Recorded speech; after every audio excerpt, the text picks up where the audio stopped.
Thank you all for coming this morning.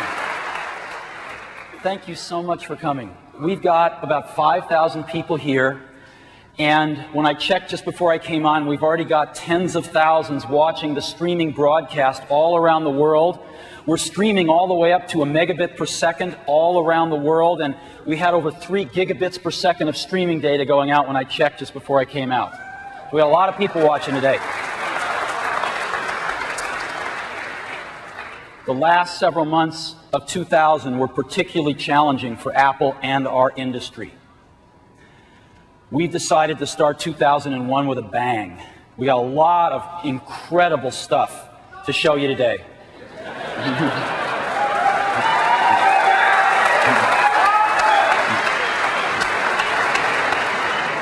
So let's get started. First thing I want to talk about today, Mac OS X. Mac OS X. Let me review the architecture of Mac OS X for those of you who don't know. Architecture's in 4 layers. A kernel called Darwin, the most killer graphics ever, tremendous frameworks for developers to write to, and a stunning new user interface called Aqua. Darwin. Darwin's pretty amazing. Of course, it has protected memory so it doesn't crash, and our goal is to never have Darwin crash. It's got virtual memory, so it manages the memory for you. No more setting the amount of memory each app's going to get. It does it all for you. Preemptive multitasking, so if you're working on something, something else can't block you. Multi-threading, so again, you can juggle activities very easily. Symmetric multiprocessing, so when you throw in a second processor, things accelerate automatically. And BSD Unix services, so you can talk to enterprise systems. You know, most of the servers in enterprises are Unix-based, and we are their twin brother. And it's fully open source. So we have a Linux-like community that's already built up around Darwin, and matter of fact, helped us quite a bit. We've already incorporated a lot of their feedback and work into Darwin. So that's the architecture of Darwin. Now we move on to graphics. We've got 3 levels of graphics, 2D, 3D, and multimedia. In 2D, we have Quartz, which is remarkable. Quartz is based on the PDF Internet Standard. It does PDF rendering on the fly, fully anti-aliased, supports all the standard fonts out there, compositing transparency. It's incredibly fast and incredibly stunning. We move on to 3D, OpenGL, industry standard. It's great for games, but it's also great for professional imaging. And we're starting to use it more and more for very high-end stuff as well. Hardware acceleration optimized for the G4, OpenGL. And of course, QuickTime, we've based it on the latest version of QuickTime, QuickTime 5. We've integrated it into the OS so it can take advantage of the advanced plumbing. And of course, we have a new player interface as well. So we've got the most killer graphics on the planet built in right to the core of Mac OS X. Frameworks. We have 3 frameworks, Classic, Carbon, and Cocoa. Classic, of course, runs existing Mac OS 9 apps as is. Almost all Mac OS 9 apps just run in Mac OS X without any modification. And it's pretty remarkable. But you don't get the core advantages of Mac OS X. To do that, developers have to tune up their apps for Carbon. Takes them a few months, and they produce an app that springs to life in Mac OS X, taking advantage of all its new features. And this is what all of our developers are working on doing now. Plus, we've got an extraordinarily advanced object-oriented API called Cocoa, which is the coolest thing out there for writing new apps in. You can write apps 10 times faster than any other technology we know of in the industry. So we've got killer APIs for our developers, and we're supporting full Java 2 as well in Mac OS X. Those are our frameworks. And a stunning new user interface called Aqua, which I will show you more of in just a second. So that's the architecture for Mac OS X. We just finished our beta release. We released a beta release of Mac OS X last September, and I can report to you now it's been a stunning success for us. We anticipated about 10,000 people buying the beta. We had 100,000. 100,000 copies of the beta have been sold. We anticipated 3,000 to 4,000 individual feedback submissions. We've had over 75,000, some of them quite long. And We've read every single one, we've categorized them, and we've learned a lot from this, and it's helped make Mac OS X better. So I thank you guys who've sent those feedback submissions, and we're going to get a much better OS because of your help.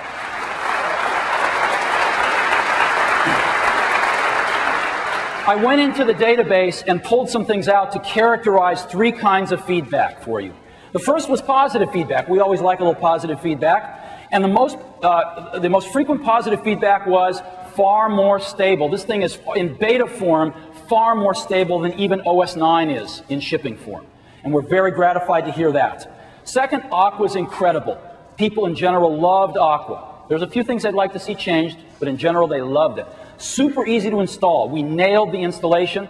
Classic really works. I think people were really surprised that we could run Mac OS 9 apps in Mac OS X, and it works well. And a really interesting one, a lot of feedback that Mac plus Unix is a whole new ballgame for Apple. That this is taking the power of Unix and marrying it with the legendary ease of use and advanced application platform of the Mac and producing something that doesn't exist anywhere else in the world that people are really excited about.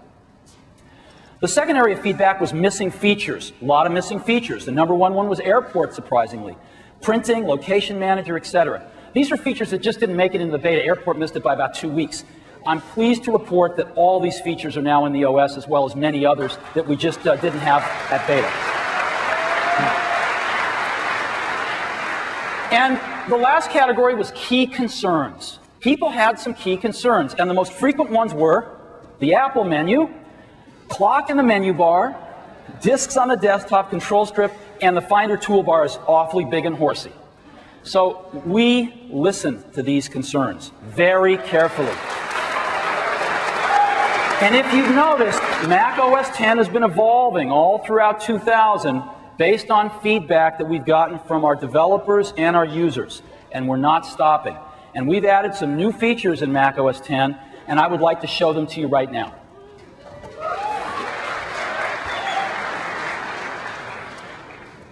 One that nobody asked for, but we added anyway, was this new screensaver. It's kind of cool. It goes and finds all your icons and makes a cool screensaver. But let me show you one other thing that's kind of neat.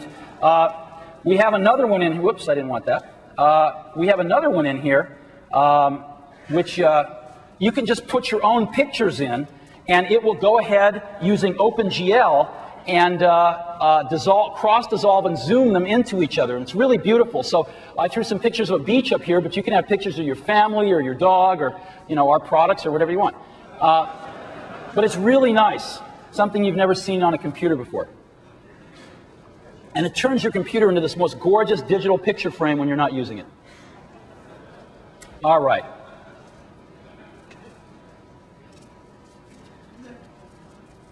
We'd all like to be there. So, I'm going to run through a few things very quickly, just in case some of you have never seen Mac OS X. As you know, you can move windows around real time, not just the outlines. They resize real time, as you've seen before. And one of the things that has really worked out well has been Sheets.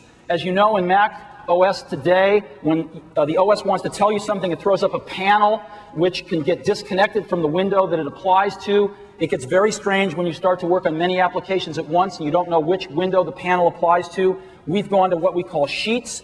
When the OS wants to interact with you on a document basis, it throws up a sheet, and you can interact with it, in this case, a save panel. Very simple. When your window gets very small, it goes like this. And as you can see, it even moves away from the side if you're too close to the edge. Okay? Very, very simple. And I guess Sheets also illustrates something we're trying to do with Mac OS X that's really important to us. To make it more powerful, yet at the same time easier to use. And that's a tall order to do both of those at the same time. So here we have a save panel that's the simplest save panel you've ever seen. You name the document, and you pop down a list, and you tell it where you want to save it. Couldn't be simpler. But what if where you want to save it isn't in this list? Well, in that case, the advanced user just pops this up, and they can traverse the whole file system right here and say they want to put it here, they want to put it in documents, and they just add to, they can, anywhere else in the file system they want to go. They can add anything to favorites as well, or replace a favorite, and very, very simple. So we have complexity and we have simplicity built into the OS at the same time. Now, we also have the dock down here. And the dock, as you know, is a great place to put applications, and it's a great place to put documents. So, as an example, I can grab some more apps and drag them down into the dock. And as you know, you can see the dock just shrinks as we add more to it. I can also minimize things into the dock. Right now on the Mac OS, when you minimize things, it's not the perfect experience to get that window shade. It kind of clutters up your screen. Here, again, things minimize right into the dock. I'll get another picture up. And again, just minimize them right into the dock. They come up right where you left them. If you've never seen this in slow-mo before, let me just show you in slow-mo so you can see the production value of which this happens at. It's pretty wonderful.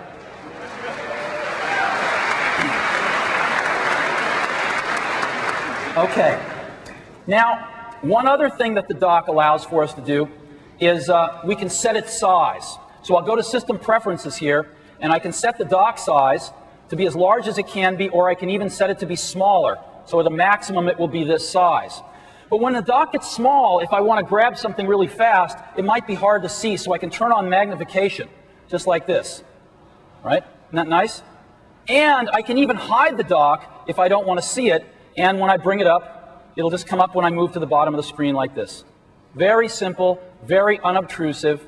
It's pretty wonderful. Okay, that is the dock. Now, what I'm going to do now is bring up a QuickTime movie and just show you one other fun thing about the dock. This is a movie trailer here. I'll just bop into where we will action. Watch this. The story of a warrior. See anything? The woman he loved. A daring outlaw. The dock has become very active. And a princess destined to become a warrior.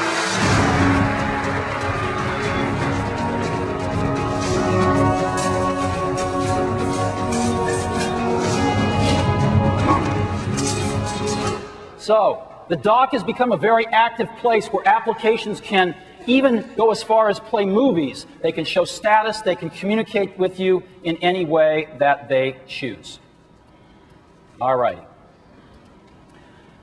Now, let's get into some of the fun new stuff. I am going to take a folder, and what I think I'm going to do is go to my home directory here and take my pictures folder, and I'm going to move it down into the dock. Now, normally I can go down into the dock and I can click on this and see my pictures folder. Really fast way to get to folders. But we've added something new based on people's feedback of wanting the functionality of the Apple menu. I can go down here and click and hold and get a pop-up of everything in that folder. Okay? I can even go to Applications and get a click and get all my documents. Boom. There we go. So everything I've got in here, I can have multiple folders and drag stuff out. Well, how far does this go? Well, let me show you the ultimate. I can drag my hard disk down here. Right? I'll put it over here. That's my hard disk. I can go to Users, Avi, Pictures, bring up a picture.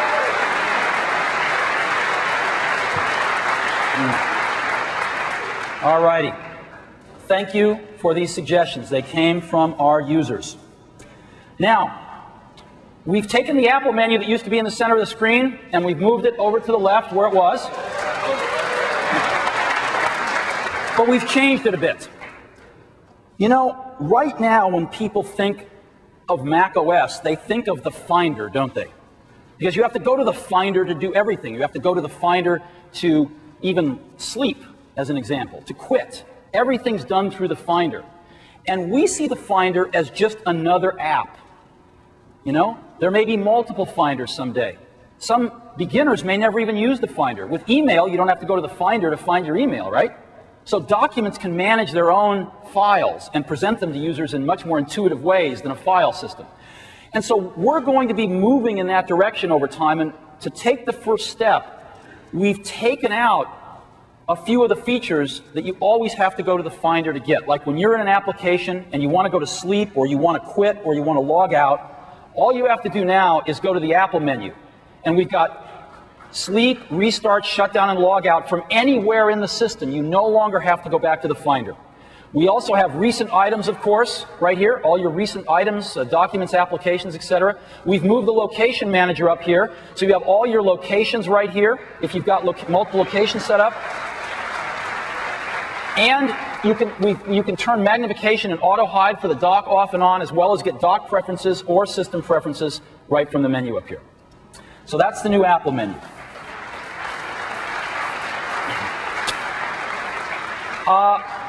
New font panel. We got a lot of feedback that the font panel was too big.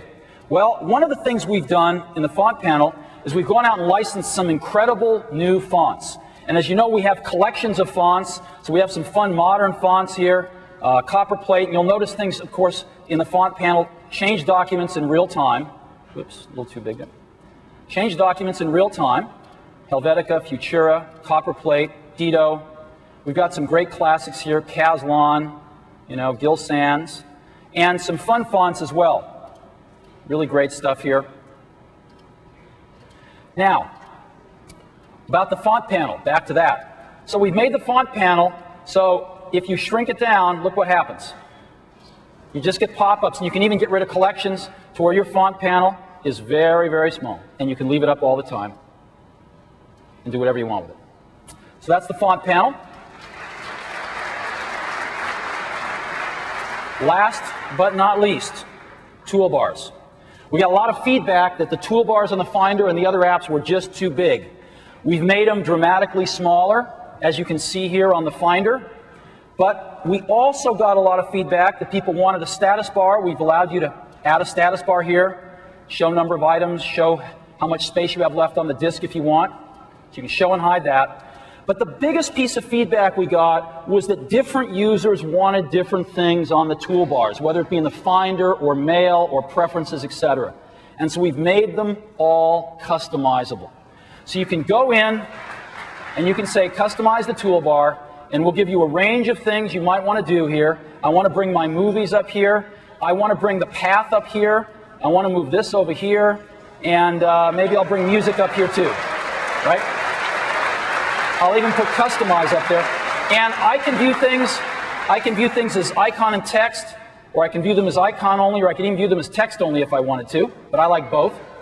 And so here's my new toolbar. And again, I've got my views right here, and I've also got my path right here if I want to get back anywhere, right? And of course, I can even go customize right from here. So I've got everything I want right there. And of course, I can And of course, I can even hide my toolbar, right? But we've got something even more fun.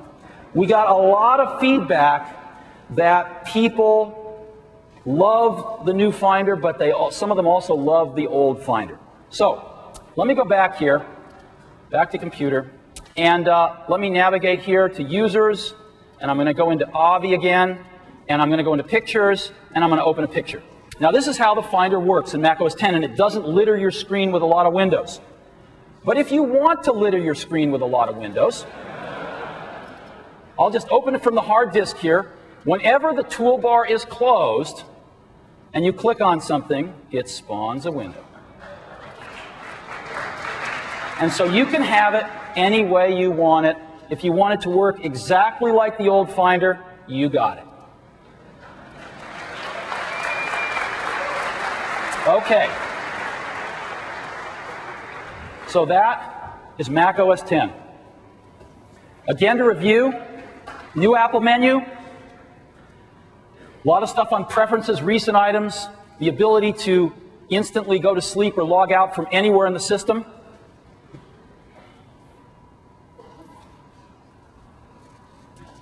The dock, pop-up menus right off the folders and off applications listing all the open documents. The new toolbars, dramatically smaller, completely configurizable, customizable, and even hideable to where the windows work just like they did in macOS 9, spawning windows every time you go down a level. This is some of the features we've added to Mac OS X. Now let's move on to applications. Because the minute we ship Mac OS X, of course, the mantra is going to be carbonized applications, carbonized application. Again, when we go into frameworks, it's not the classic apps we're talking about because those all just run. So we have thousands of apps that run on Mac OS X from day one. But we're talking about the carbonized and Cocoa apps that take full advantage of all the Mac OS X features. So how are we doing on that? As of today, we have 400 developers committed, which represent over 1,200 brand name apps that are being worked on for release on Mac OS X. Of those, 350 of them have been announced to date. That includes the 100 that are being announced this week alone. Now, the apps are going to come out over a time period. They're going to come out in a bell curve. We're going to have hundreds coming out this spring. The majority of them, the avalanche of them, is going to come out this summer. You can imagine Macworld July is going to be the coming out party for a lot of Mac OS X apps. And then we're going to have some laggards in the fall. So it's going to follow this bell curve. I'd like to show you one now that's coming out this spring that's amazing. It is probably the largest Mac app ever. It's actually larger than Mac OS X. And that is Alias Wavefront's Maya. So we've been working closely with the Maya team. They're excellent. And I'd like to invite Richard Karras up on stage to show us Maya running on Mac OS X.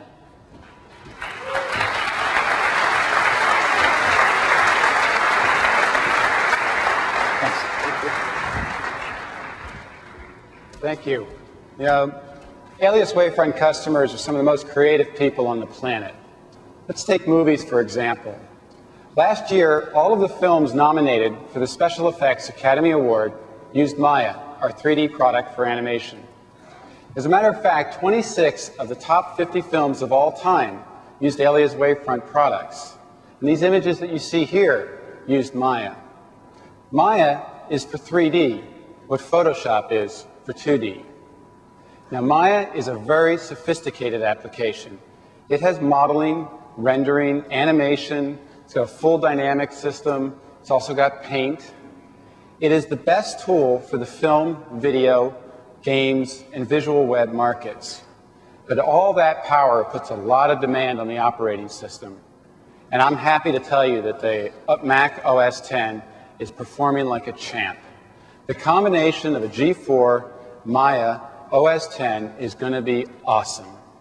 Now, this is our very first Macworld, and we're really excited to be here. And we're just going to be able to give you a glimpse of our product here today, because we're going into beta in 4 weeks, and we're shipping this product next quarter. And we can't wait to take the creative professionals from the Apple Marketplace and bring them into our world of 3D. Now, with me today is Dan Pressman, and we're going to show you just a little bit of the kinds of things that you can do with Maya on Mac OS X. Dan? Thanks, Richard. So the first thing I want to show you is how dynamics work in Maya. I'm going to show you a dynamic simulation here. We've got a wrecking ball set up above this stack of boxes. And you can see if I hit play, what I've done is simply said that I want gravity to affect the scene. You can see that as that swings down, it makes contact with the boxes, and we get a realistic dynamic simulation. Now I can stop that. I can scrub it backwards. You can see how that would form in reverse, and you can see we get really great interactive performance. I can also zoom in and tumble around this in real time. Now, isn't that awesome? That's the Dynamics engine. That's the same Dynamics engine that was used in Star Wars Episode 1 for the pod race sequence. The whole thing was done using our Dynamics engine. And we can use that Dynamics throughout our application. But one of the things that's really key to us is the workflow. Workflow is king. And for us to take the 2D artists into our 3D world, we want to bring that kind of familiar workflow. So we have this technology called Maya Paint Effects, where you don't only just paint on a 3D object, you can actually create 3D objects by painting. So next up, let's show you some of the Maya Paint Effects. Thanks again, Richard. Here we have another scene that I've set up. This is a little valley here. We've got some mountains and a lake. And I can just use paint effects to paint fully rendered plants directly into this scene. So you can see here we get real-time shadows. We're able to paint these in. You can see they actually grow as plants would and we're able to actually animate that. Here you can see we have hundreds of different brushes that ship with the product. So you can see I can paint these in, and they all vary themselves randomly. So we can have subtle variations in color and shape, and all of these brushes can also contain animation. So you can see how quickly I can add these. You can see we can also use paint effects to do other types of paint brushes. So for example, I can just add clouds to the sky here. And you can see that they get painted in 3D behind the mountains. They behave properly. And again, all of these brushes can contain animation. I've gone ahead and rendered this out to QuickTime. And let's just take a look at how this looks in motion.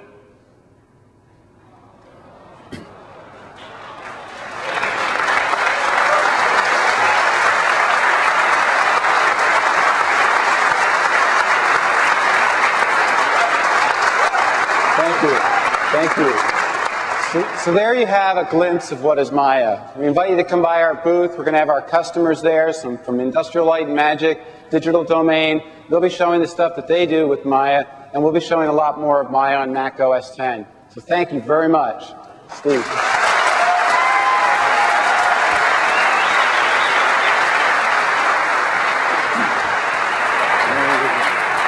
Isn't that awesome? Okay. So Maya is one of the apps that's coming out in the spring along with hundreds of others. The Avalanche will happen this summer with some laggards in the fall. I think we've got a great, great lineup of applications coming out for Mac OS X this year. So let's get the schedule. When can I buy Mac OS X? You will be able to buy Mac OS X at your favorite channel partner on Saturday, March 24th, in store. We're going to be shipping.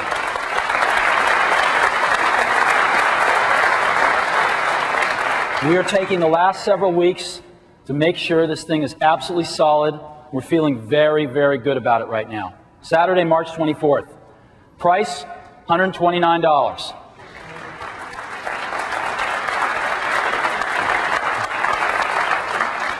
So March 24th, you'll be able to buy your copy of Mac OS X. Now, as I said earlier, the apps will come in a bell curve over the course of the year. We're going to be shipping Mac OS X right at the beginning of this bell curve. The avalanche of apps will happen this summer. And that's when we've decided to bundle Mac OS X on our systems, to preload it on our systems, is when the avalanche of apps starts to happen. So we will be preloading starting this July on all of our systems as the default OS. And you will be able to buy your copy starting Saturday, March 24th. And that is the schedule for Mac OS X.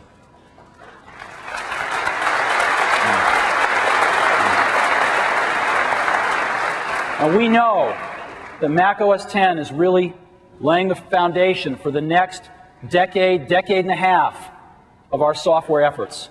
And we think we've got something really, really good here. And I hope you love it as much as we do starting on March 24th. Okay, Mac OS X. What's next? Power Mac G4. Today, we're launching a whole new generation of Power Mac G4s. And the theme of this new generation is power to burn. Power to burn. Of course, the G4 is based on the PowerPC G4 chip, and you all know, as much as I, that we've been coasting along at 500 megahertz now for almost 18 months. That's too long, isn't it? So today, we're taking it up to 733.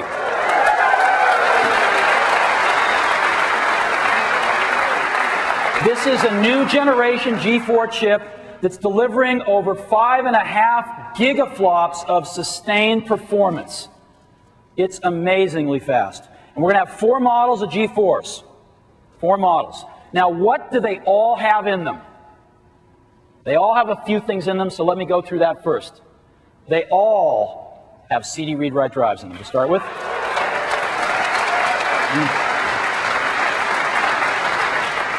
We're late to this party, but we're here, even at the entry-level systems.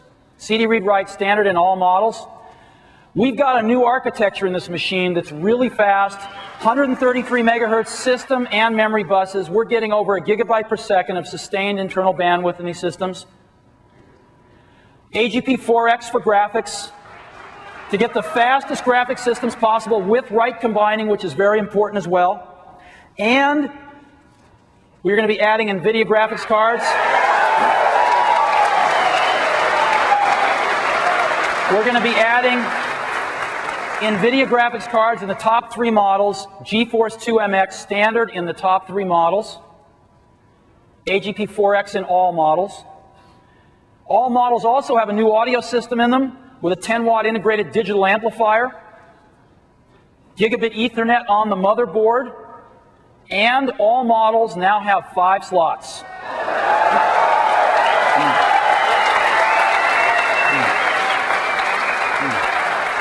Now, in addition to the 5 slots, we've made the PCI bus a lot faster. We've taken out the bridge and some other things, and it's dramatically faster. Now, 5 slots, we've been short selling ourselves. We've been telling the world we had 3 slots, but the whole PC world counts the graphics slot as well. And so, the way everybody else counts slots, we've had 4 slots. We are upping the AGP to 4X, and we are adding a 4th PCI slot, so that every Power Mac now has 5 slots.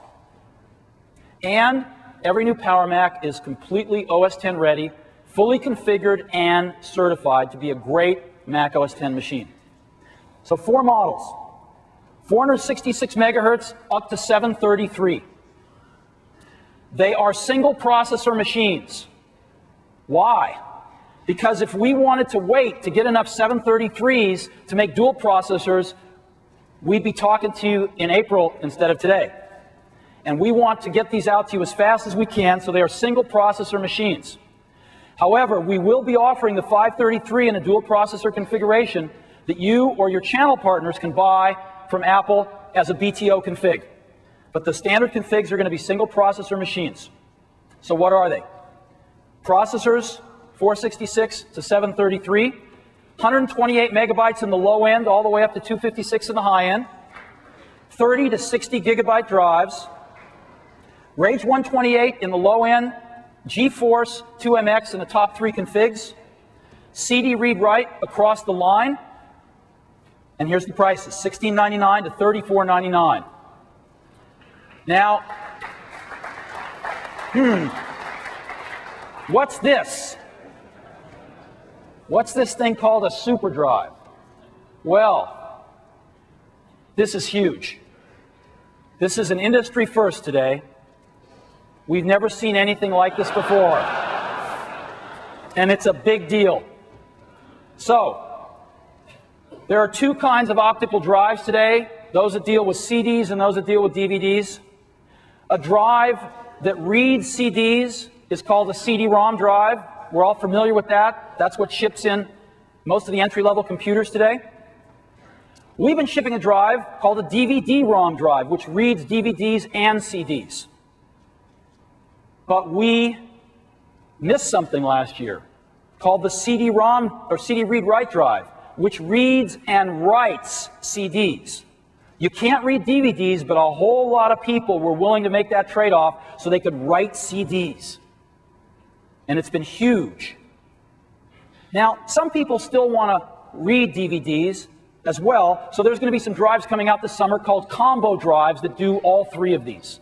They read and write CDs and they read DVDs. But what about this last quadrant? That's right. That's called DVD-R. That's the ability to write a DVD with data and video, but video that DVD can be played on a consumer DVD player. Now,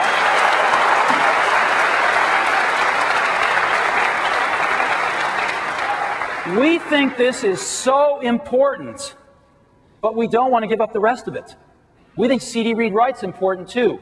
So we have been working with our partner Pioneer to come up with a drive that does all of these things, that reads and writes data and audio on CDs, and reads and writes data and video on DVDs that can be played in consumer players, just like the CD audio disc can be played in consumer players. And that drive is called the Super Drive. And it's a really big deal. And this is an industry first. Now, the super drive, a drive that could write DVDs that could be read on consumer players, yesterday cost $5,000 for the drive alone. Starting today, it is bundled in with every new 733 megahertz Power Mac, where you get the whole computer and the super drive for $34.99.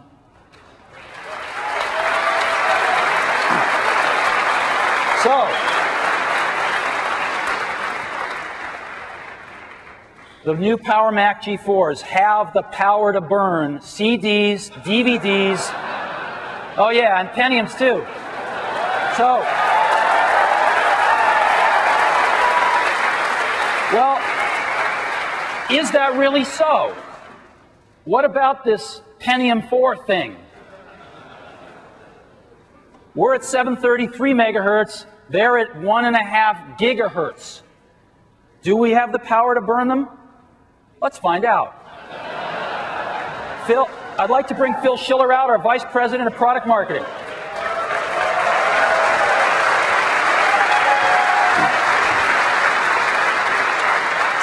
Phil, tell us what we have here today. Morning, everyone. Well, we've got a heavyweight matchup. In the top left-hand corner of the ring, we've got the newest Power Mac G4 running at 733 megahertz, a svelte 733 megahertz. And on the right, we've got what people believe is the heavyweight champion, the new guy in the block, the brand new Intel Pentium 4, and it's got 1.5 gigahertz. I mean, that thing must just scream.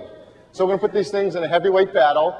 And I think you know the best app to use to test this stuff is the app our customers use the most to run their machines and run their business. Of course, that's Photoshop, Adobe Photoshop 6. We're going to run those side by side on these two machines. And of course, to make it fair, they run the same file, they have the same amount of memory. And with Photoshop, we can script through a bunch of actions that a real artist goes through in their job every day to get their work done. So let's see who gets the job done the fastest. Our Steve? customers do this dozens and dozens of times a day. All righty. You ready? Yes, let's bring up Photoshop.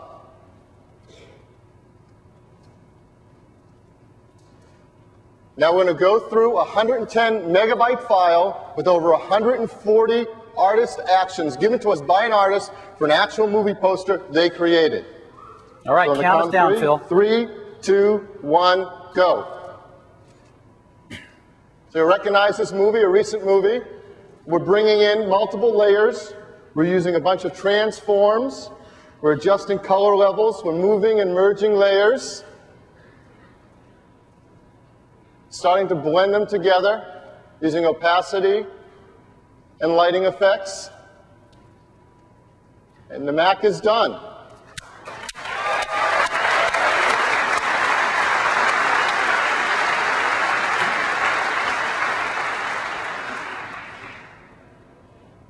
All right, gigahertz and a half is done. The undisputed champion, still reigning champion, Power Mac. Thanks, Phil.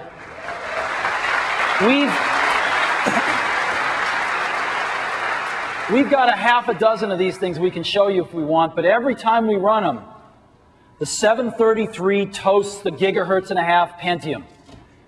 24 seconds in this case for the G4 versus 36 seconds for the Pentium running at a gigahertz and a half. The G4 is 33% faster. Now this highlights the megahertz myth.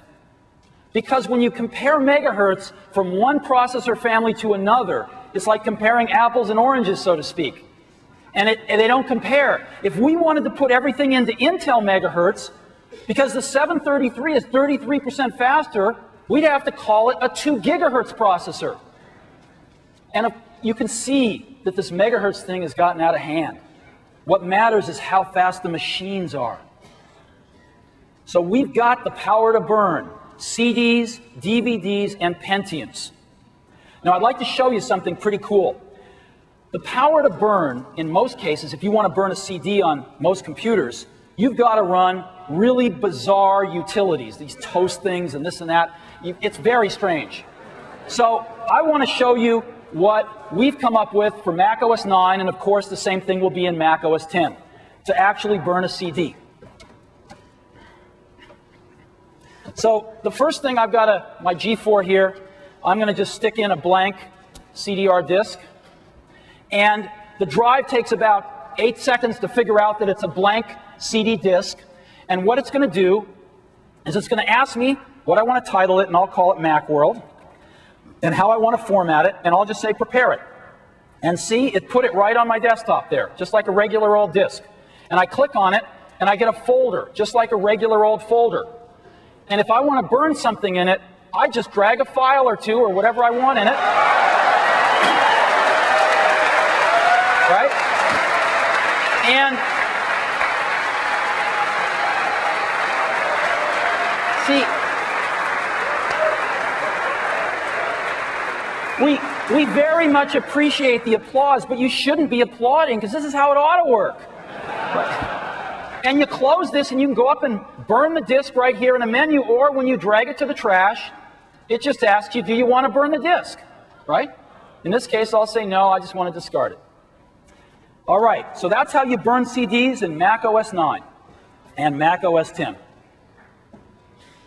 So the power to burn, CDs, DVDs, and Pentium, Power Mac G4. Availability, we have 4 models, 466 to 733. The bottom 2 are available immediately. The top 2 will be available in volume in February. Now, we're probably not going to have enough of the 733s to meet demand this quarter. So if you want one, get your order in with your dealer early. Power Mac G4. We got some accessories for it as well. Remember, we have a whole new audio system built in. We're going to be selling some Pro speakers. Our new audio system, 10-watt digital amplifier. We have hardware EQ, great signal and noise. And these new speakers are going to sell for $59 in the channel. They're gorgeous, and they're available today. In addition, we've got an awesome 15-inch flat panel display to complement our 22-inch cinema display. The 15-inch display is truly wonderful to work with. It's powered from the computer, so you don't have the power bricks and the extra cables. It's got dual USB ports. You can plug your keyboard into it. It was $999. As of now, it's $799. So, our new Power Mac G4s have the power to burn. What's next?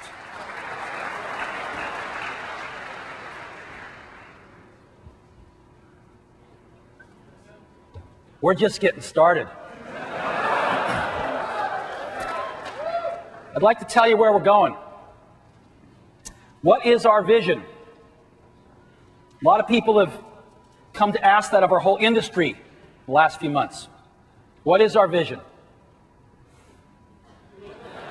This is what everybody else is telling us. That our PC is waning, if not a hole being dug. One of the smartest journalists in our business is a guy named Walt Mossberg, somebody I admire, because he cares about the same things we do. And even Walt, a few weeks ago, said, the PC, which has carried the digital revolution for 24 years, has matured into something boring. That hurt. But Walt's really smart, and we listen to him very carefully. Mike Capellas, who runs Compaq, we don't think of it in terms of the PC business anymore. And Jeff Weitzen, who runs Gateway, we're clearly migrating away from the PC as the centerpiece. This is where this comes from.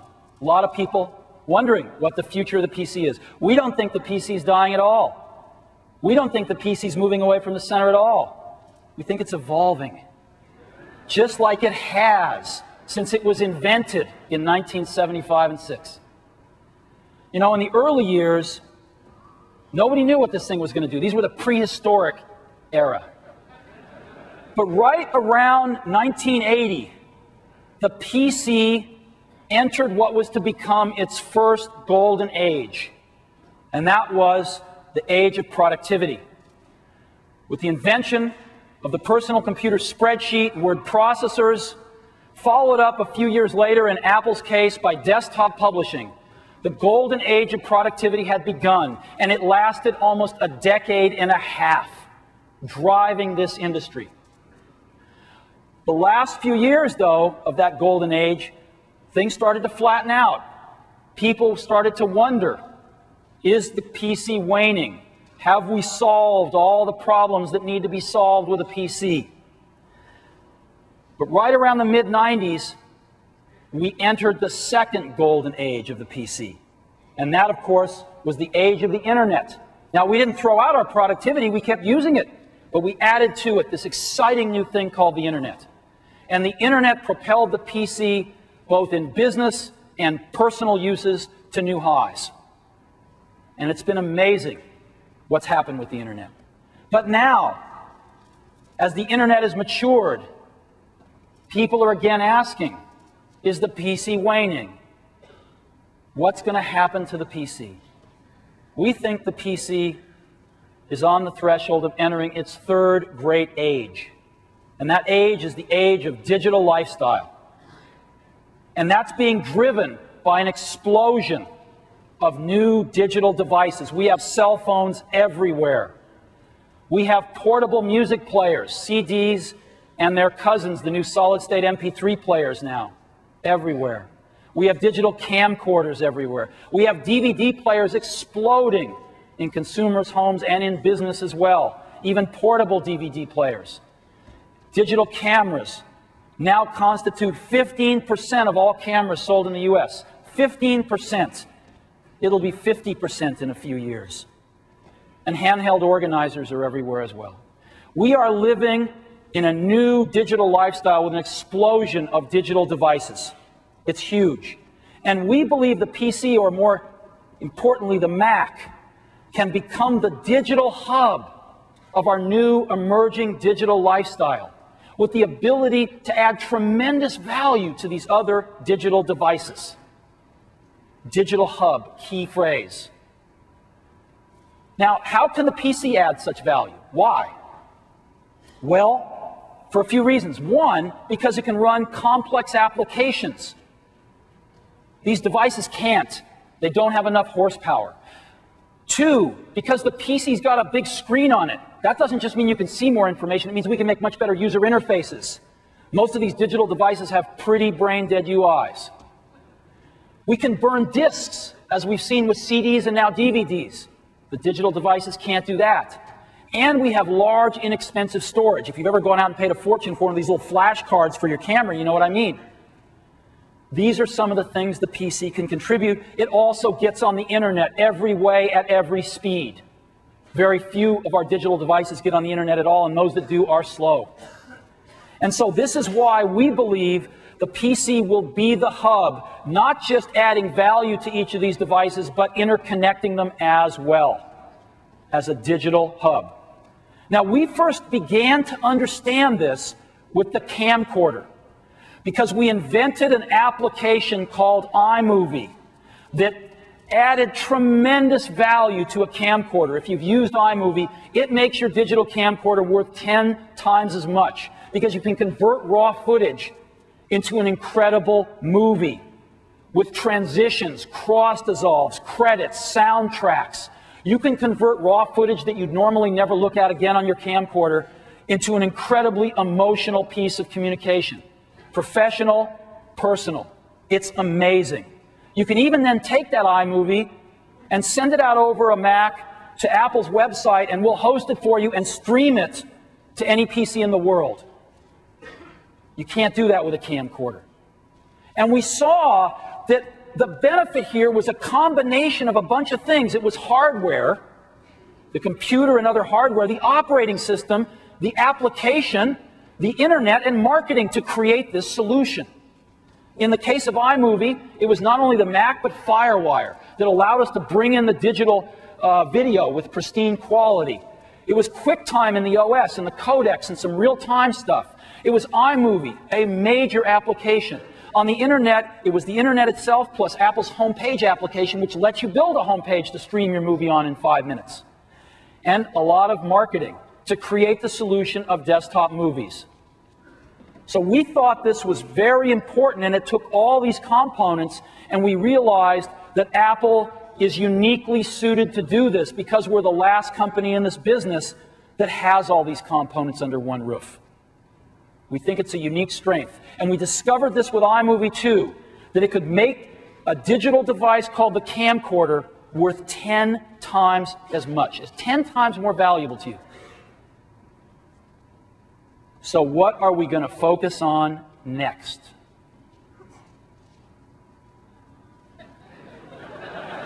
Audio. Audio. CD players. There is a music revolution happening right now. Now, music revolution is digital music on computers. So for those of you that are not participating in this, let me describe it to you. What do you want to do? Well, you want to rip your audio CDs onto your computer disk. Now, what's rip mean? Well, for those of us over 30, it means read and encode. It means you stick your CD, your audio CD, onto your drive, your computer reads it, and then it encodes it or compresses it down to about 1/10 of its original size and puts it on your hard disk. And when it compresses it, the format of choice to use is called MP3. It's a very dense format, it's very high quality, and it's open. So it compresses your music down into MP3 files off your CDs, puts it on your disk. And then it allows you to create playlists of your favorite songs. I want a song from this album, a song from this album, a song from this album, 3 from that album. Put them together in a playlist, rearrange the order, and listen to them in any order I want. The music compiled the way I want, not the way some record company wants. And I can listen to my playlists on my computer. A lot of us spend hours a day on the computer. You want this to run in the background and let you listen to music while you're working. And now the big one. You want to be able to take those playlists and burn them on a custom audio CD. Burn means, for those of us over 30, write. You want to write a CD and play it on your CD player. Your portable CD player, your CD player in your car, anywhere. And people are doing this like crazy. They're doing it like crazy. They're making all these compilations, drive to work music, workout music, this music, that music, hot date music. Now, how much are they doing it? How many blank CDs were sold in this country alone in the calendar year 2000? Take a guess. You know how many? 320 million. The US Census came out 2 weeks ago, 281 million people. 320 million blank discs sold in the US, and they're getting down to 25 cents a piece. People are buying them in 100 packs. So it's amazing, this digital music revolution. Burn your playlists onto custom CDs. You also may want to transfer your songs to portable MP3 players, right? They're really handy too. And lastly, there's hundreds now internet radio stations that you may want to tune into and listen to internet radio stations. So these are the kinds of things you might want to do in this new music revolution. And there are some products out there, these music players, that do some of that. The first one from Real Networks, this is Real Jukebox. It's the most popular right now. Gives you the ability to do most of those things if you want to poke around. Some free advertising down in the corner. Here's one from Microsoft, the Windows Media Player. And here's one from Music Match that HP OEMs for their machines. Now, if you look at these things, there's something that pops out right away, especially if you're not already using one. They are too complex. They're really difficult to learn and use. I've talked to so many people using them that don't even know 3/4 of the features because they're too complicated. And they have restrictions. Some of them don't let you encode into MP3, which is the most popular format. Most of them limit the encoding quality, so they don't let you get really high quality. Most of them throttle the encoding speed, so you're sitting there waiting longer than you have to. And all of them throttle the CD burning speed to 2x. Now, why do they do this? They do this so that you give them more money to buy a pro version that takes away these restrictions, usually about $30. Well, we're going to change all this today with something we call iTunes.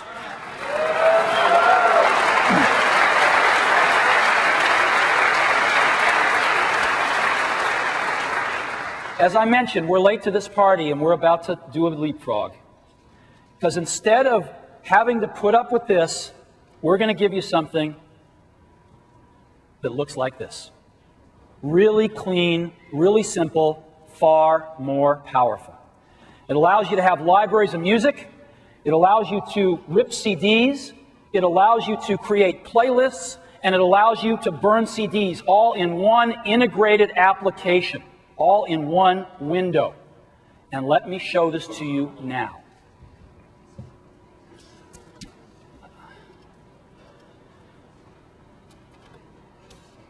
All right. Here's iTunes. Comes up, doesn't have any songs in it. So let me go ahead and rip a CD. I'm going to put in an old B-52 CD here. And this will read the CD, and it will go to the CD database and get the track titles, because those are not on the CD itself. So it'll go over the internet, pull in the track titles. And here we can see we've got the song name, we've got the artist, we've got the album. I can move those around if I want to and change them any way I want. I can also sort. Well, we'll get to that later. Okay, let's go ahead and rip a CD. So let's go ahead and rip Love Shack. So let me go ahead and turn the rest of these off and say I want to rip Love Shack, and all I have to do is push import. And what it's going to do is it's just going to go ahead and rip it and put it in my library. It'll also play it for me if I want. It's ripping at 8.5 times regular speed.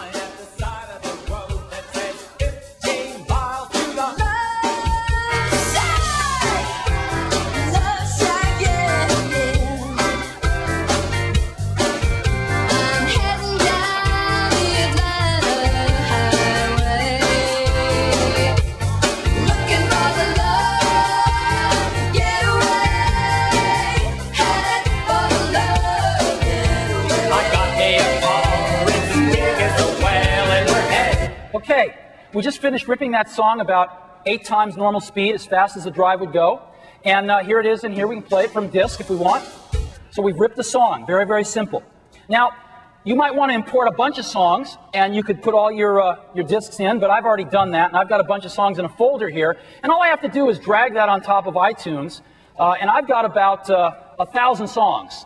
So there's 1,000 songs just imported. And matter of fact, I've got 1,004 songs in here, and you know, that's a pretty big music library. And as I said before, I can sort by song, I can sort by artist, or I can sort by album just by clicking.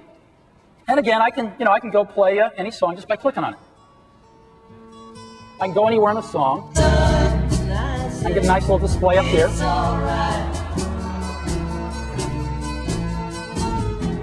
So pretty simple, but in addition to being able to sort by song or artist or album, I've got a few other ways to do this. I can browse by album, and so I can look at all my albums here, right? And so I can just look at, I can look at the Beatles, and I can see all their albums right here. And, I can pick one here and just get down to Let It Be, right? Very simple.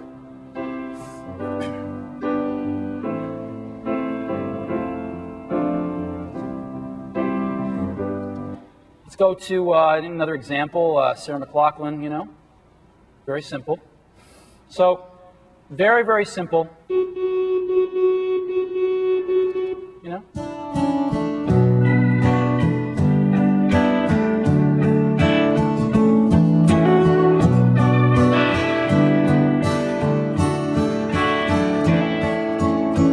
Again, the quality here is incredible because we've got just a fantastic encoding engine here that does not limit you on bit rate at all. So you can have fantastic quality in this. But there's an even easier way to find things out of my 1,100 songs than browsing by album. Since we have a library, we've automatically indexed it and made it magic. So let me go find something with Dylan Thomas. I've got a Dylan Thomas recording in here. I can type D-Y-L. I'm already down to 85 songs, A-N. Most of them are Bob Dylan, but I typed the T for Thomas. And now I'm down to just Dylan Thomas, Do not go gentle into that good night. Old age should burn and rave at close of day.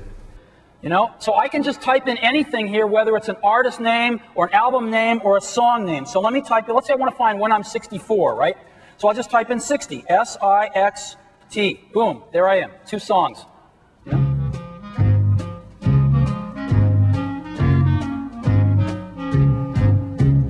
Or let's say a Rolling Stones song called Beast of Burden. I could type in Stones, and I get all my Rolling Stones, or I could just type in Beast, and I get Beast of Burden.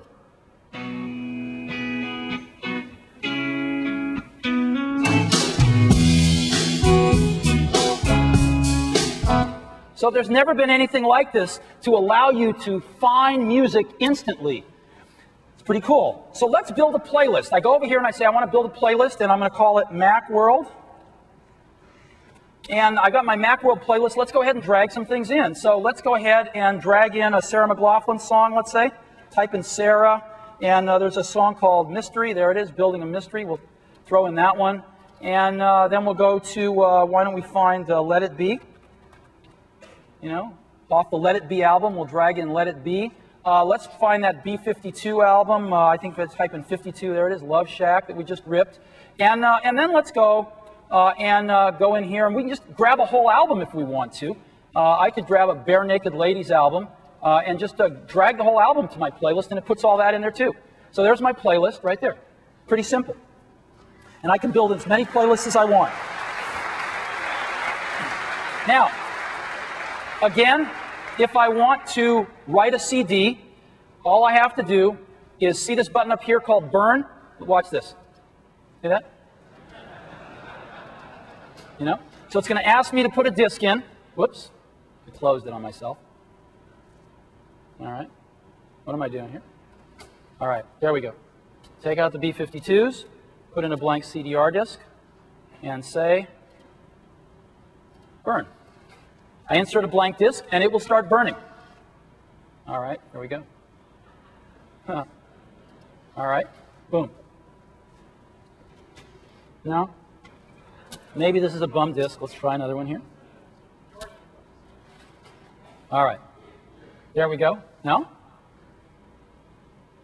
I think it's spinning up now.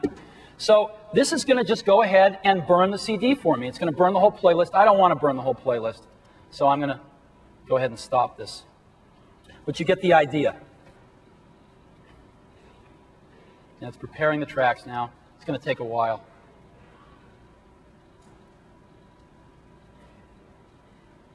Okay, let me just stop it here. It's going to take me a second to stop it. All right.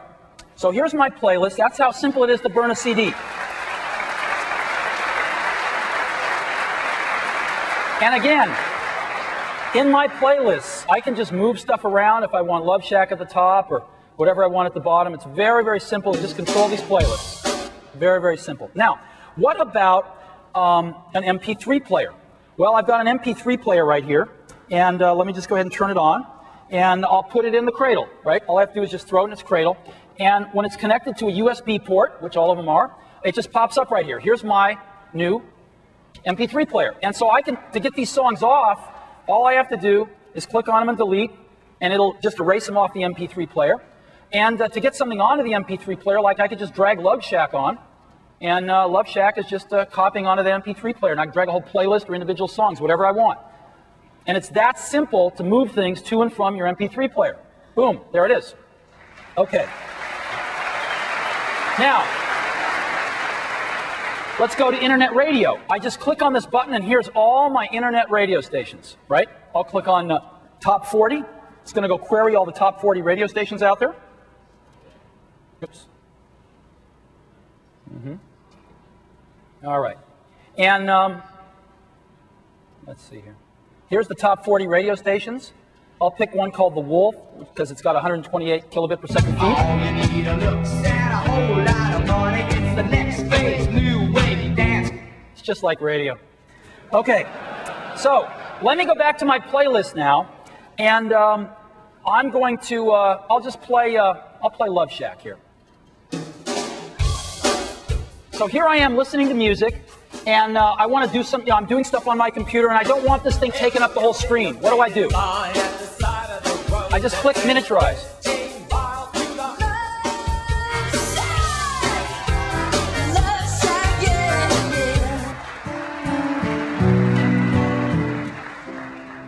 I can even make it smaller if I want to, like this. Stick it right there. Simple. Boom. Remembers where it was. Okay. Last thing.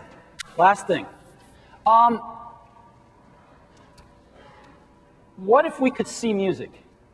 What would it look like? We took a stab at it. And built in to iTunes is something that's pretty cool. Let me go ahead and show it to you. If you see a faded sign at the side of the road that says 15 miles to the Love Shack, yeah. Make it full screen. I'm heading down the Atlanta highway, looking for the love, get away, headed for the love, yeah. I got me a car, big as a whale, and heading on down to the Love Shack. I got me a Chrysler, and it's about 20, so hurry up and bring your jukebox money. The Love Shack is a little place where we can get together. Love Shack, baby. Love Shack, baby, Love Shack. Love Shack, baby, Love Shack. Love Shack, baby, Love Shack. Love Shack, baby, Love Shack. Sign says, stay away, fools, 'cause Macworld at the Love Shack. We'll sit way back in the middle of a field, just a funny old shack, and I gotta get back. Glitter on the mattress, glitter on the highway, glitter on the front porch, glitter on the highway. Love Shack is a little place where we can get together. Love Shack, baby. Love Shack, baby. Love Shack, that's where it's at. You get the idea.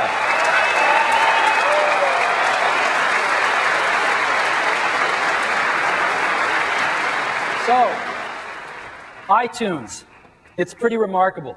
The visualization just goes on and on and on too. It's unbelievable. So, again, instead of the current players with their restrictions, iTunes is completely unrestricted. Unrestricted encoding into MP3, unrestricted encoding quality and speed, and unrestricted CD burning speed. And it's also fully integrated. It's got a really advanced encoding and burning engines, great sorting and searching, and an awesome visualization. Again, this stuff is pretty amazing. iTunes runs on Mac OS 9, and it's free.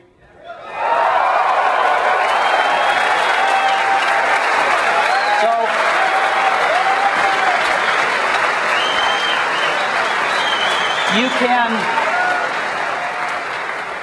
you can get it today. And what you do is you go to apple.com and you download it.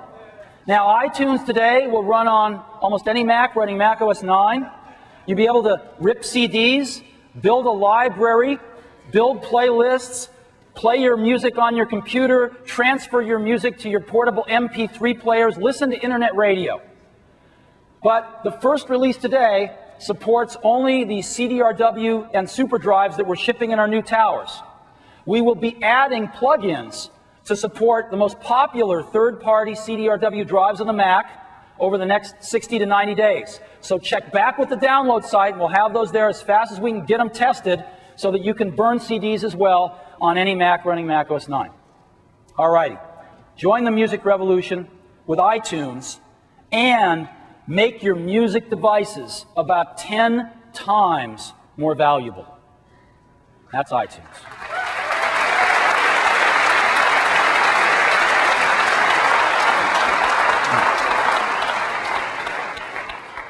So what's next? This is something that I have personally dreamed about for a few years now. And it is the completion of a dream that we had several years ago. So I'm extraordinarily pleased and moved to be able to announce this to you. It's the DVD. And DVD players have exploded.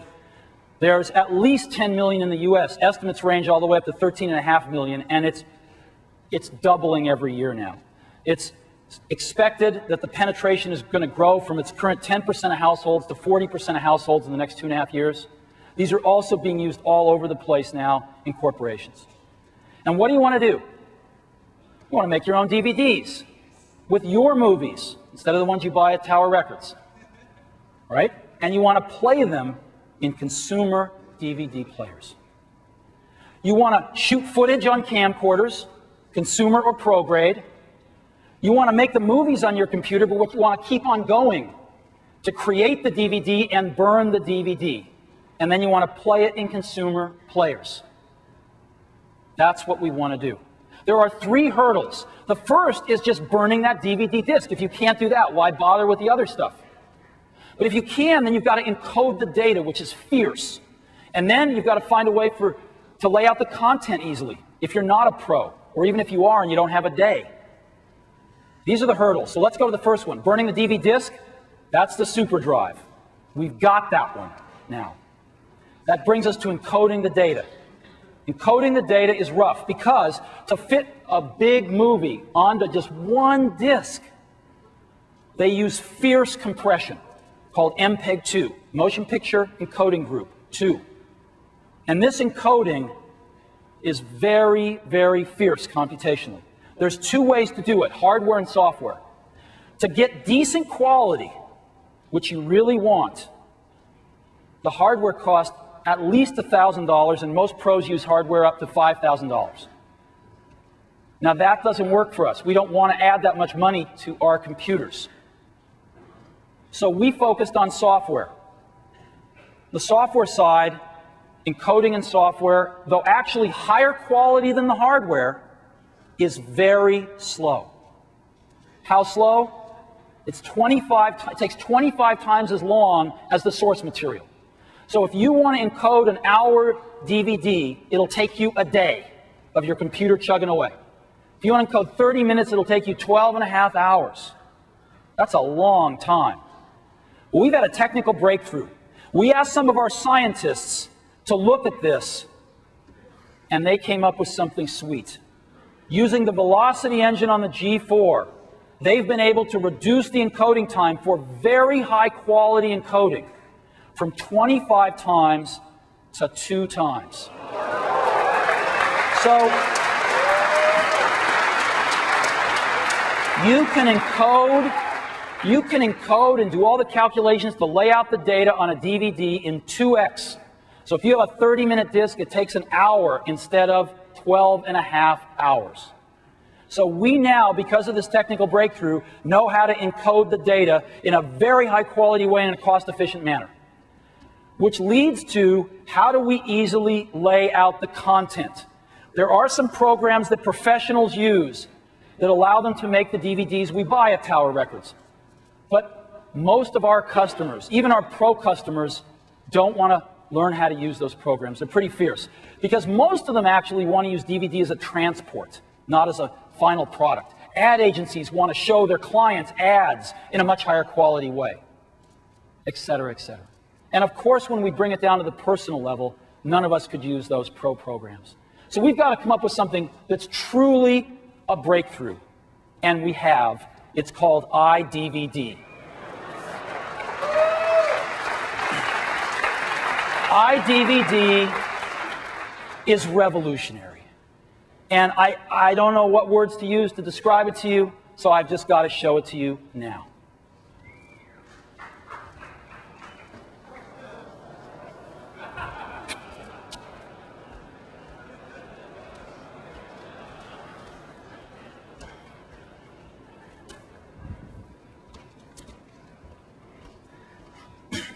Mobile computing. All righty. Let's make a DVD, shall we? Let me launch iDVD.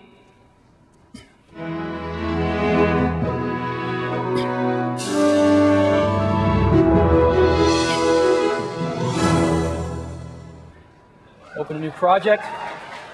Save it as Macworld, why not? Okay, this is iDVD. It is a single window application. Let me change the title of it to Macworld. Now, when you're going to make a DVD, there's a ton of stuff that you have to do to lay out the data just right, and the program knows how to do all that. But there's also a part that you have to get right, which is laying out the menus. It's pretty complicated. And most people aren't graphic artists. They don't know how to necessarily make beautiful menus. So let me show you how we do this. I've got some movies here, some iMovies, some Final Cut movies, etc. So I'm going to just drag one we've used before. Boom. iDVD just made a button for me. It labeled it beach. I think I'll label it, at the beach maybe. And I want to put a picture in here for the thumbnail so I remember what that is. So I could go get the movie out, an iMovie in this case, and take a frame and put it in Photoshop and do this and do that. Let's not do that. I just click on it here, and the slider pops up, and I can scroll through every frame in the movie, and I can grab one and put it right there. Right? Simple. Okay, now, here's another video from Amy Mann. She's really hot right now, and I just drop it on. Boom! iDVD just made 2 buttons. Swing Dance. This is a movie, an iMovie that was made by one of our employees. It's truly wonderful for her grandparents, called Swing Dance. And again, I've got 3 movies laid out. Now, I can actually move these around and change the order however I want to. No big deal. Change the titles, etc. I could put up to 6 things on here. What if 6 isn't enough? I have submenus. I add a folder. It puts 4 things on here. And I'm going to call this one Cool Stuff. Boom. Now, to get down into that folder, I just click it. And again, Cool Stuff. Great. So I'm going to put another movie on here. This is a fun movie. What movie is this? I grabbed it from the Maya guys, right? So there's that one. And then I'm going to put a great movie on here called Gravity. This is another interesting thing. See, making a DVD isn't just important to pros, and it isn't just important to us personally. It's huge for education.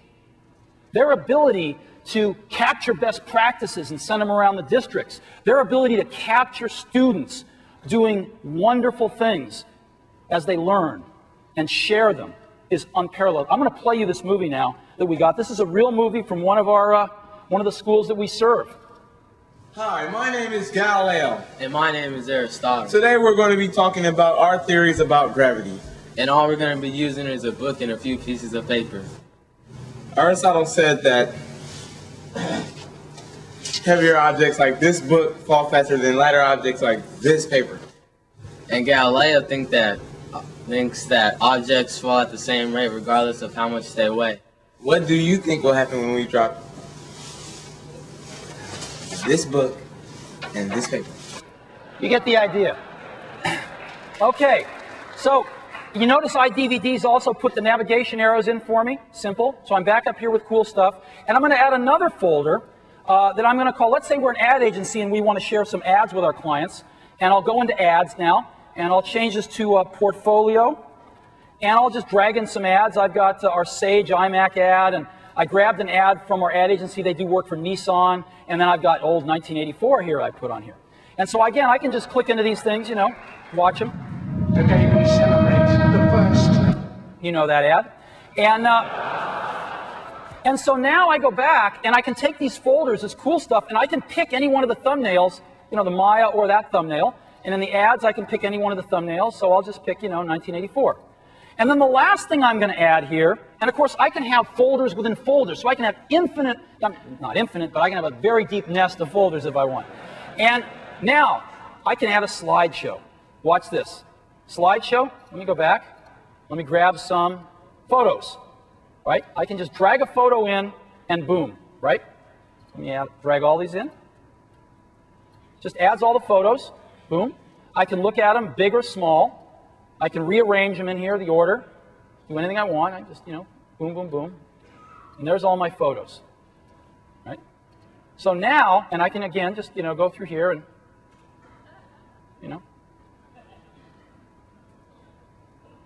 grab one. It's that simple. And then what I can do is, of course, I can preview my DVD if I want, right? I can go like this, and I can go around, and I can play this movie.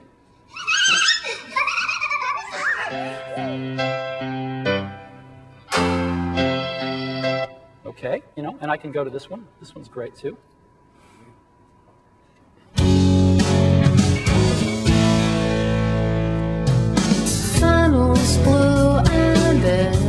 It's a music video that's been done on Final Cut Pro. And I can go down here and I can go into ads and I can pick, you know, pick an ad and play it.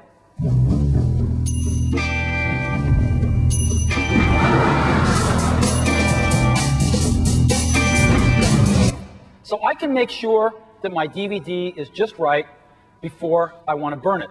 But there might be more stuff I want to do.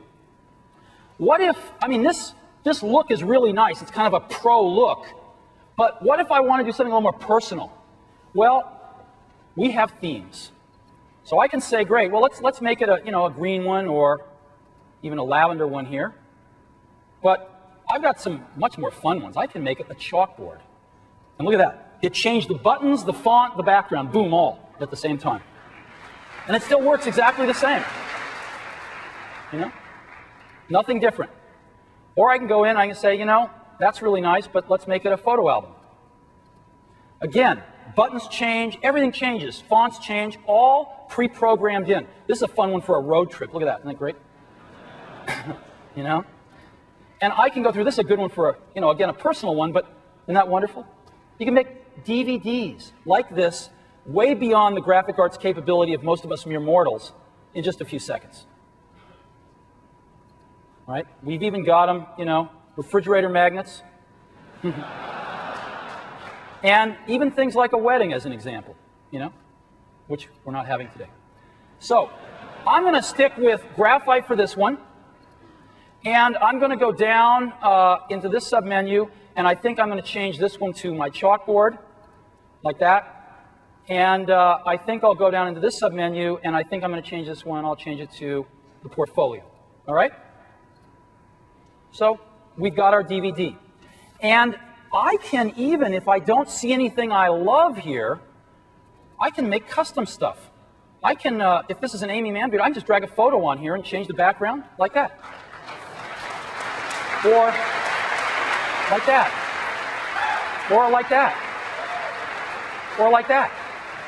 And I can also go in here to themes, and I can go to custom, and I can customize things. So as an example, I can make that title on the top white and make it bigger, and I can make, you know, change fonts. I can do whatever I really want to here, and I can make the buttons different too. I can, you know, make them ovals if I want to, or I can even make them splash buttons here if I want to. You know, whatever I really want to do. And I can save these custom things. But for now, I'm just going to make a standard DVD. Now, I can see that I've got about 12 minutes of video here, and if I was going to make a DVD for you, it would take me about, you know, 2x that to compress it, or about 25 minutes, and we don't have the time for that right now. So I made one yesterday, and I'm going to show it to you.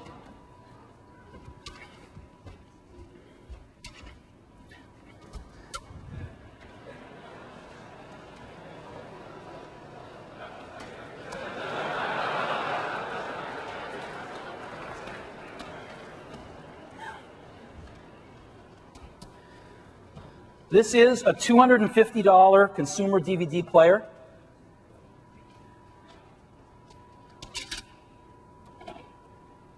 I pop the disc in. Let's take a look at it. Boom, there it is. And we can go ahead and play some videos if we want to. You can see the quality.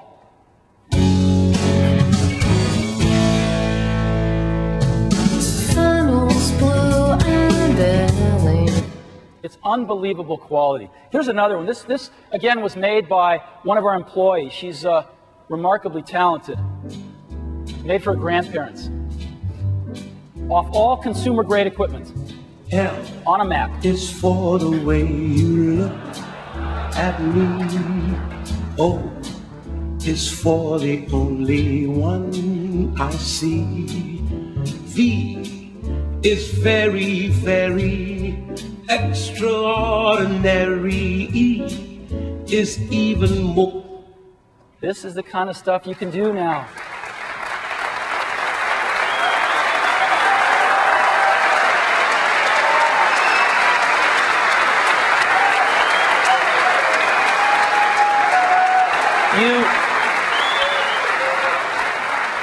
that video was created with iMovie, and now it can be sent to the grandparents to watch on their DVD. It's unbelievable. So again, has a lot of applications in science as well. Here we're in a submenu now. Right? Let's take a look at that Maya video. Right? Or we can go back and take a look at Galileo and Aristotle again.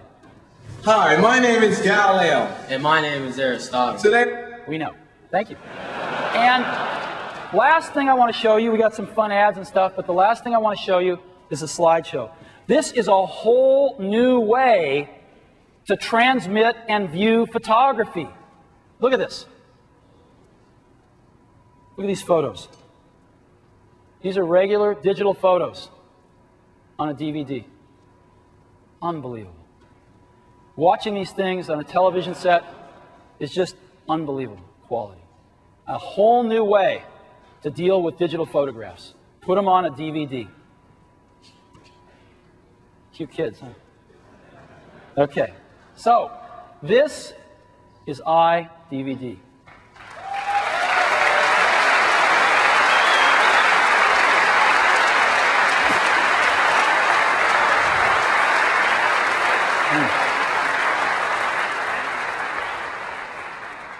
We think this is revolutionary. And you can get video from any source that can generate a QuickTime file. iMovie, Final Cut Pro, Adobe Premiere, Avid, anything. And iDVD can make a DVD very quickly. Also, you can get source material from digital cameras. This is huge. You can have thousands of digital photographs on a DVD. And as you can see, you can mix them with video. So we think this is huge. The ability to make these DVDs, to rapidly build the menus, to customize how they work and how they look, to have digital photography, it's huge, we think.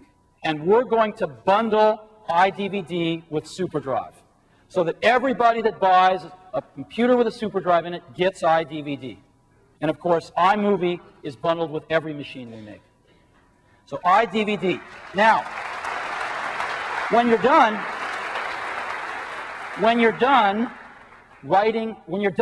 creating your DVD, you want to write it.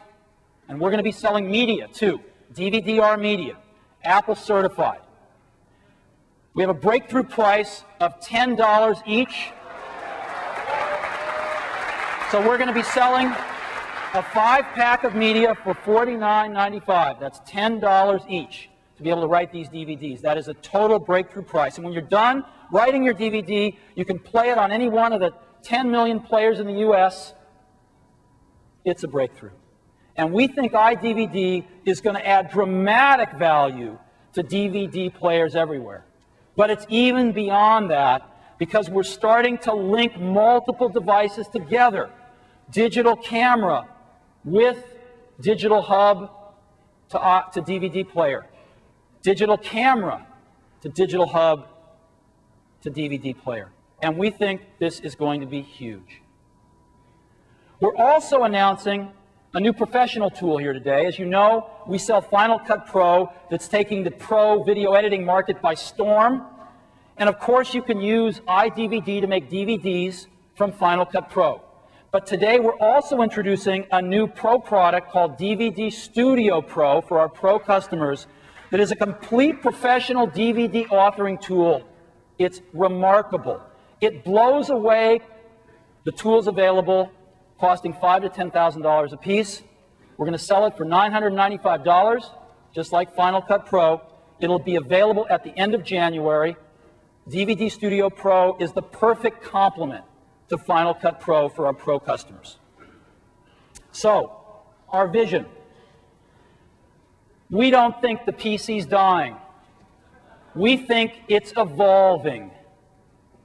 It's gone from the prehistoric times to its first golden age of productivity, to its second golden age, the internet age, now entering its third golden age, the digital lifestyle age, where it will become the digital hub of these amazing new digital devices. And it will become the digital hub because it can do things that these digital devices just can't do. Run complex applications like iMovie, iTunes, iDVD. big screen for the user interfaces we need to do these things and to make it simple to burn discs, CDs, and now DVDs, and large inexpensive storage. And it can talk to the internet any way, any speed. We think this is going to be huge. And the glue that's going to make all this happen are the applications. And we are working on even more. iMovie, iTunes, iDVD. They are going to be our passport into this new digital lifestyle era. And that is where we are going.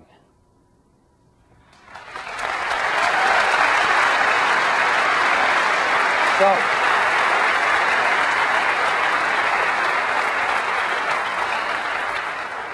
you guys have sat through a lot, and I really appreciate it today. And there is one more thing. One more thing, if I could beg your patience, another few minutes. I'll give you a clue.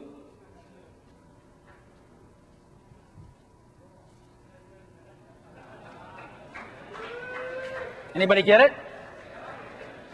Remember high school chemistry? Okay.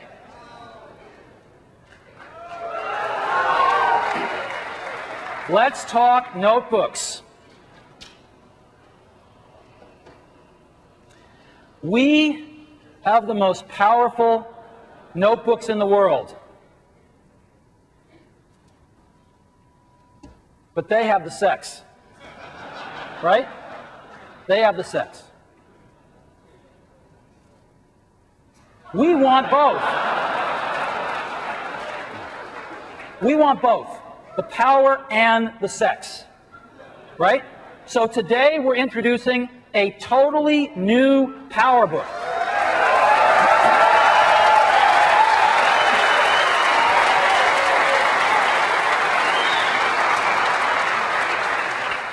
It's got the power. 500 megahertz G4, our first G4 power book ever. If that's not enough, this next one's going to blow your mind. 15.2-inch mega-wide screen. Built-in DVD. 5-hour battery life. Airport ready. So these are the kind of power features you'd expect from us. Firewire ports, etc., etc. All that stuff. But what about the sex? Sitting down? 1 inch thick. 1 inch thick. 5.3 pounds. And this again. What is this? Titanium. It's made out of titanium. Like the spy planes. This is an incredible material. It's stronger than steel, yet lighter than aluminum. It's unbelievable. And this isn't, you know, IBM's talked about titanium. They just throw a little titanium powder into the plastic. It's nothing. This is real commercial grade titanium metal. Like they build airplanes out of. Titanium. We think we got the power and the sex in our new PowerBook G4 Titanium. And as you can see, I'd like to show it to you. This thing's pretty remarkable. Ready? Voila. Got video here? There we go. This is it. It is remarkable. Let me open it here. Look at this. It's incredible. Let me just show you how thin this is. That's my finger. Okay? And once you go down and show them the side, look at this thing. It's unbelievably beautiful.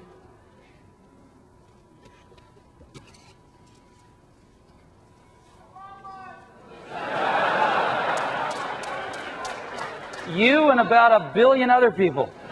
This thing is incredible. Here's the DVD slot load drive in the front that you can see. Yeah, it's very nice. 15.2-inch mega-wide screen. Unbelievable.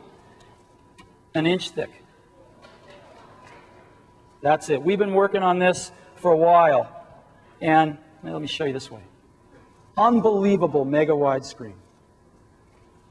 So, let me show you a little bit more. Because we've got a TV ad we've been working on. So let me scooch this out of the way here. And the best way to show you is just to show you this new ad, I think.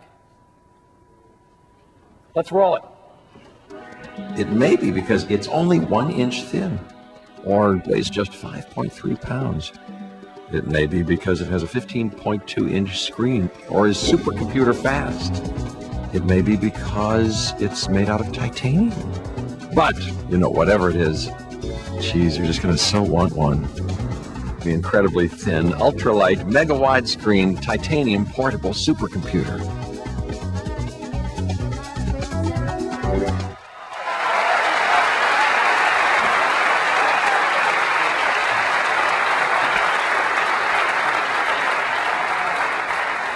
So we got a totally new design from the ground up. It's 1 inch thin. It's just really wonderful. This screen is so unbelievable. 15.2-inch mega-wide screen. The border around that screen is unbelievably thin. When you move your cursor up to the edge, you're afraid it's going to fly off. And the screen is gorgeous. Full-size keyboard, best keyboard we've ever shipped on a portable. Slot load DVD. So you don't have that tray coming out and you're knocking your cup off the tray under your lap in the airplane. And as you can see, we turn the logo around, so when it opens, the logo's right side up. So now, let's take a look at the back. We got a door here with all our connectors on, FireWire, USB, VGA video out, S video out, 100 megabit per second Ethernet, IRDA, everything's on there. And on the bottom, we've got a battery, 5-hour battery life off this one removable battery. It's unbelievable. We have airport antennas built into both sides for incredible airport range.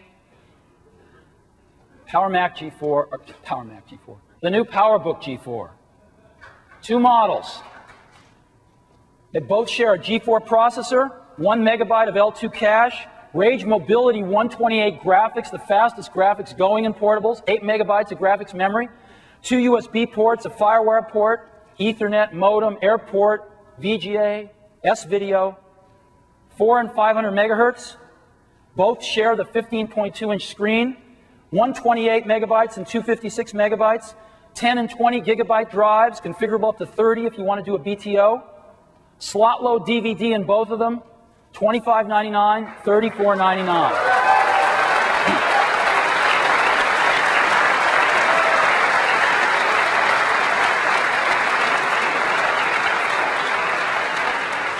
The new PowerBook G4 is macOS 10 ready. It's fully configured and certified. When can I get one? We are in the production ramp right now. We will be shipping in a few weeks, and you can get one by the end of January. Now, where do we stand on power and sex? Well, for power, let's look at Final Cut Pro. It's a really good power app. It runs beautifully on this machine. It takes full advantage of the mega-wide screen.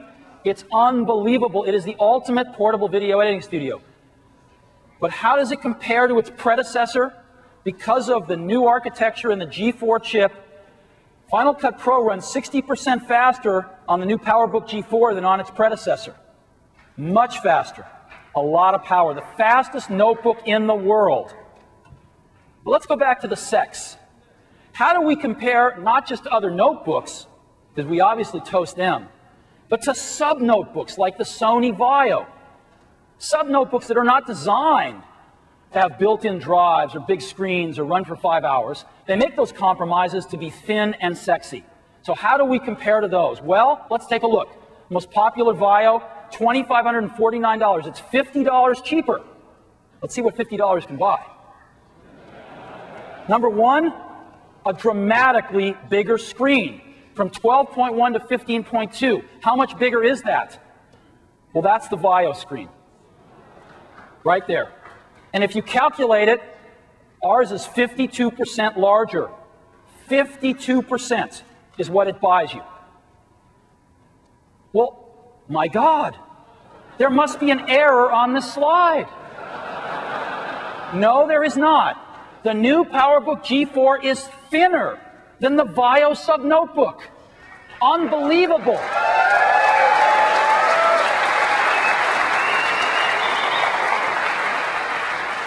They are 15% thicker than the new PowerBook G4 at 1.15 inches thick for the Vio. And of course, they're made out of last year's material. They have a P3 running at 650. We totally toast them with our G4. They have no optical drive. For $50 less, they have none, not even a CD, none. We have a slot-load DVD built in. Battery life, 5 hours versus 2 hours. And no wireless options. PowerBook G4 is wireless ready, just pop in an airport card. So, some people think this is the sexiest portable around. We don't anymore. We think the new PowerMac G4 is absolutely where it's at for power and sex. New PowerBook G4 Titanium.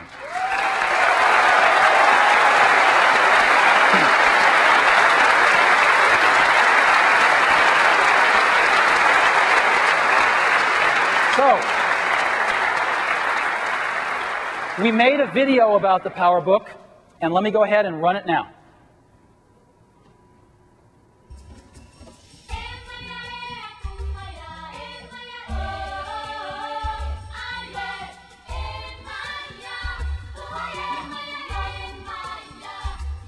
Our goal was to design an uncompromised product, something that was unreasonably thin, something that was very light, but at the same time was a fully featured, powerful PowerBook.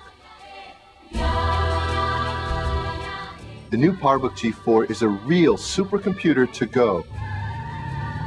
We've taken all the power, all the features, and packed them down into an amazing, thin, light, portable computer. Dude, I have to have one of these.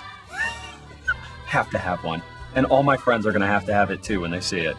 Unbelievable. This new PowerBook, it's incredible what they'll be able to do in the field, at home, in the office, and that's going to change the way it all looks. It's going to change the way it all feels. Forget about it. This is it.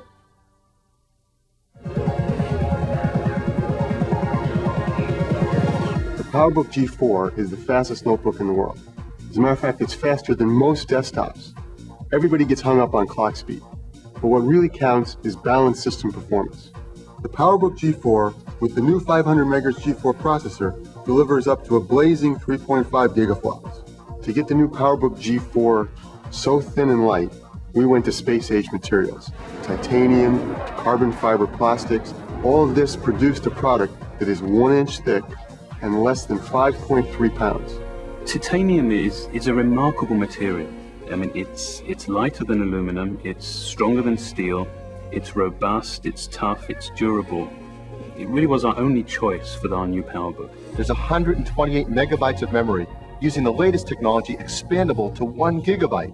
There are 10 and 20 gigabyte hard drives expandable to 30 gigabytes and a built-in slot-load DVD drive. There's USB, Firewire, Ethernet, 56K modem, even built-in airport wireless networking. But we know that that's not enough, that our professional customers want something that's also extremely powerful and has a really gorgeous, huge display. But forget about gorgeous. It's a G4, and it's 5 pounds. And it's got a 5-hour battery life. That's just enough to get from LA to New York.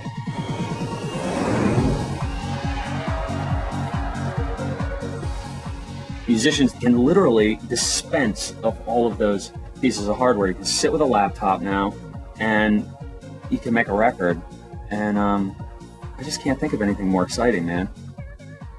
At Genentech, we couldn't do our jobs without a Macintosh. We run our business on it.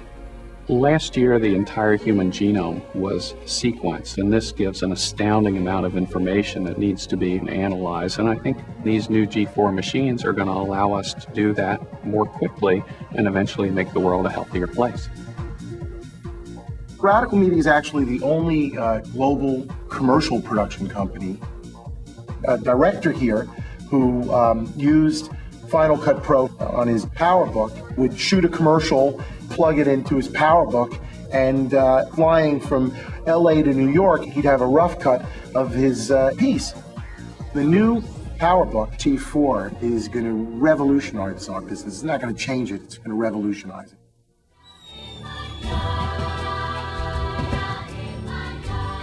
I think people have an almost visceral reaction to what's not there in terms of, weight and just volume. I think people are staggered when they understand how much it can do and how little space it takes. The PowerBook G4 running Mac OS X will certainly make my personal work faster, easier, more enjoyable. I can't wait. Looking at the new G4 PowerBook, I can tell all my scientists are going to want one, but I'm going to want it first.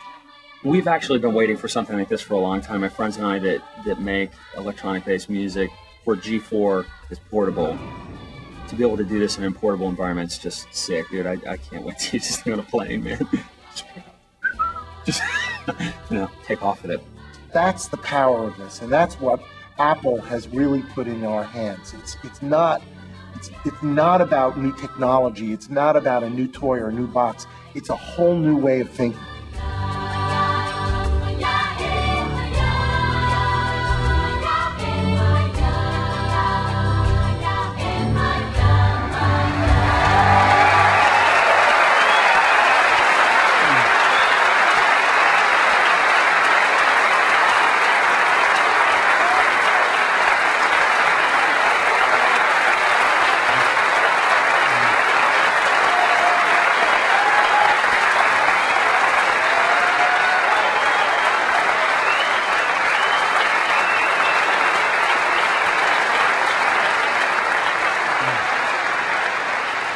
So, a lot of people at Apple have been working pretty hard lately. We got some great new stuff today. Mac OS X, which will be shipping this quarter. A monumental effort by our software group, headed by Avi Tavanian. New Power Mac G4, fastest Mac in history, fastest desktop on the planet, CDRW drive standard, new super drive, first of its kind in the world, shipping next month. A new strategy focused on the next great era of PCs, the digital lifestyle era, driven by applications like iMovie and our two new ones today, iMusic available today, iDVD bundled with the SuperDrive, that is going to change everything about how we listen to music and about how we deal with video. And lastly, a new PowerBook that is the coolest, sexiest notebook on the planet, as well as being the most powerful. Our teams have been very busy, and I'd like you to join me in giving a round of applause to the software team, to the hardware team,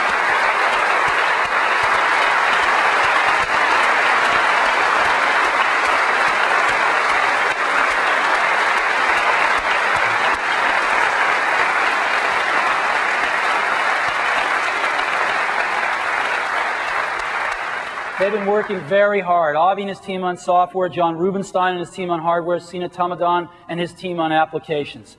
And their teams have done some just work I am so, so proud to be sharing with you today. So that's what we have for you today. We've got a great booth with all this stuff out there. Go get your hands on this stuff. Thank you very much.